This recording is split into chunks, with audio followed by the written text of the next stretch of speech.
Assalamualaikum warahmatullahi wabarakatuh. Halo teman-teman semuanya, perkenalkan nama saya Anastasia Sini Novianti. Ada saya, Anatia Sprihantiningsih. Dan tentunya dengan saya, Angga.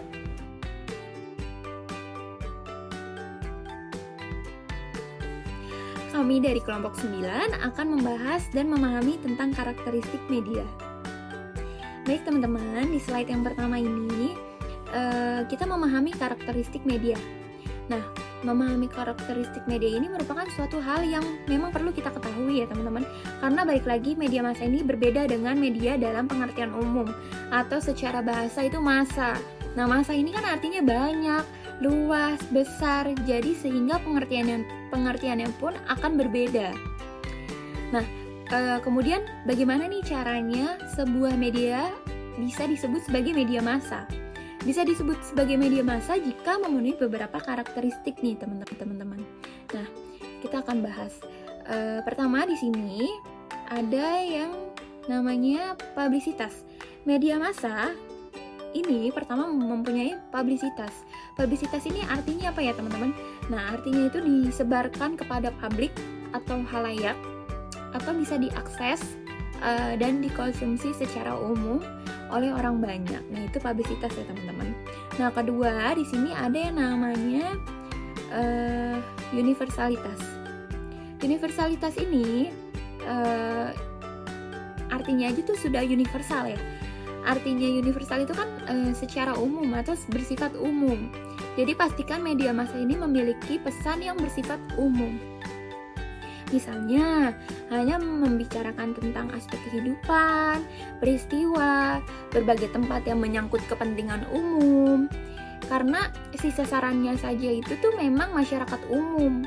Nah, sayangnya nih di Indonesia seringkali mulai ada yang namanya kepentingan pribadi, sehingga media massa ini yang tadinya bersifat universal untuk orang banyak menjadi tidak universal lagi nih. Mengapa demikian? Mengapa tidak universal lagi? Karena begitu banyak orang yang merasa atau ingin memenuhi kebutuhannya pribadi dan menjadikan itu sebagai tools untuk namanya politik nih. Sebenarnya ini nih ya teman-teman yang bahaya. Jadi perlu dihati-hati. Nah, terus yang ketiga ini ada periodisitas. Periodisitas ini artinya dia jangka waktunya ada timeline-nya. Jadi ada jangka waktunya, ada timeline-nya, ada ketentuannya. Jadi tidak 24 jam itu saja.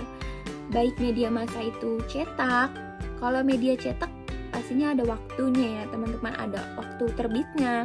Tidak setiap hari, misalkan 2 hari sekali atau 3 hari sekali, seminggu sekali. Kemudian ada juga misalnya radio. Radio pun juga tidak 24 jam dengan penyiar yang sama, dengan orang yang sama. Tapi penyiar juga diberikan rentan waktu, misalnya durasinya 2 jam atau 3 jam. Begitupun juga acara-acara di televisi.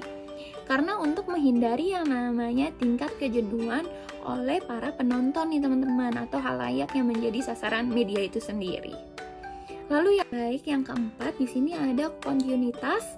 Nah, kontinuitas ini tampilnya itu tidak sekali 2 kali ya teman-teman, tapi ada berkesinambungan, ada terus-menerus sehingga orang-orang memiliki rasa penasaran, orang-orang memiliki rasa keingintahuan untuk mengakses yang namanya si media massa ini teman-teman.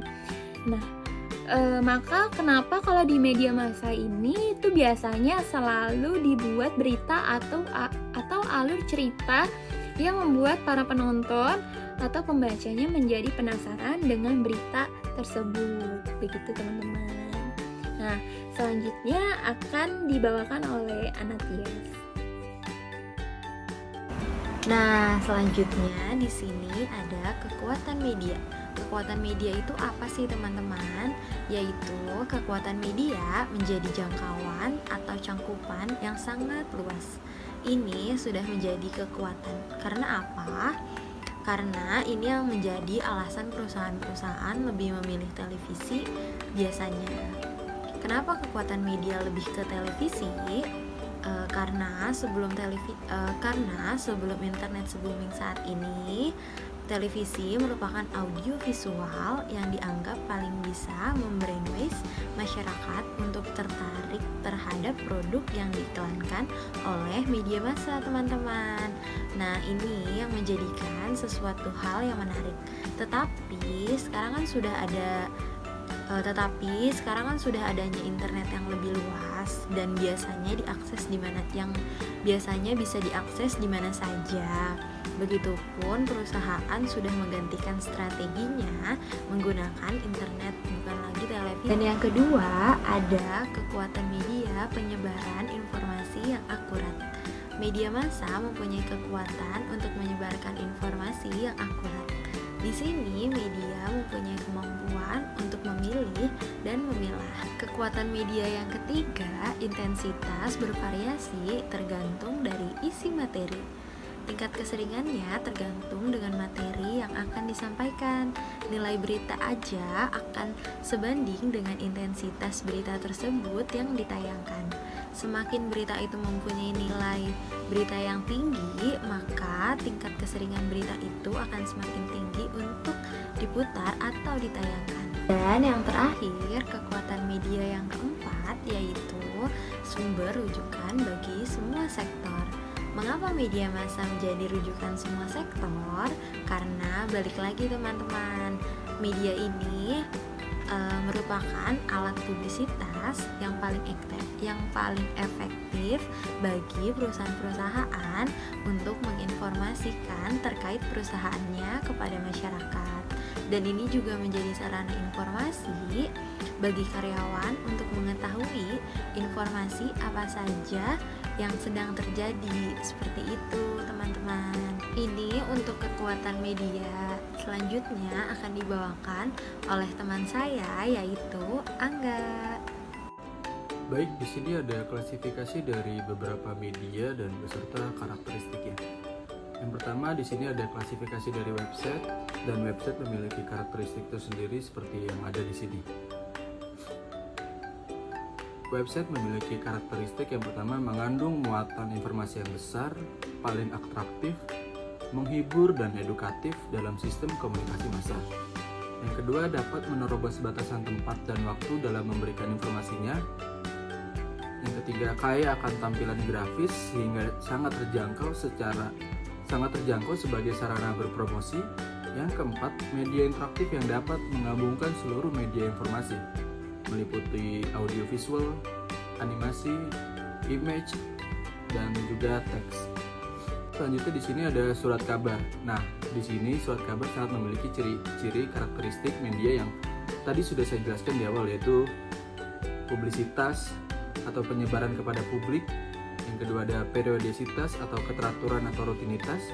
Yang ketiga ada universalitas atau keragaman isi menyangkut kepentingan umum. Dan keempat ada aktualitas atau disebut dengan kekinian.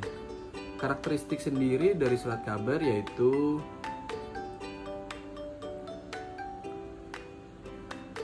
yang pertama, market coverage, dapat menjangkau daerah-daerah dengan cakupan sasaran yang luas. Yang kedua ada positive consumer attitudes, konsumen umumnya memandang surat kabar memuat hal-hal yang aktual. Yang ketiga ada flexibility atau pengiklanan dapat bebas memilih pasar dalam cakupan geografis yang akan diprioritaskan.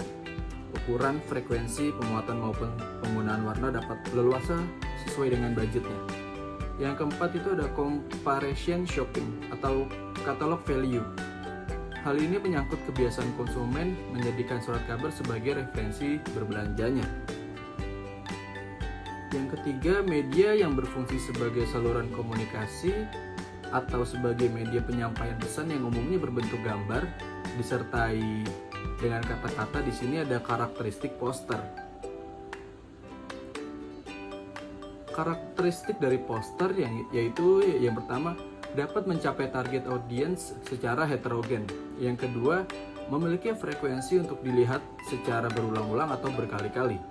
Yang ketiga itu memiliki sifat selektif dan mempunyai impact yang besar. Yang keempat, hasil prima dengan teknik cetak yang baik.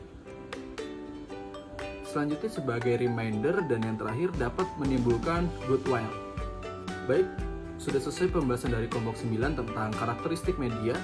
Sebelum penutup saya ingatkan lagi sedikit yaitu dalam perancangan sebuah media, tentunya pemilihan media menjadi hal yang penting karena berkaitan dengan efektivitas dan efisiensi dalam mencapai target audiens. Tentunya hal tersebut tidak terlepas dari tujuan dan strategi media agar pesan yang disampaikan terhadap konsumen dapat tercapai sesuai dengan sasaran. Sekian dari kelompok 9, kurang lebihnya mohon maaf. Kami harapkan teman-teman semuanya sudah memahami pembahasan dari kelompok 9 ini. Wassalamualaikum warahmatullahi wabarakatuh. Terima kasih.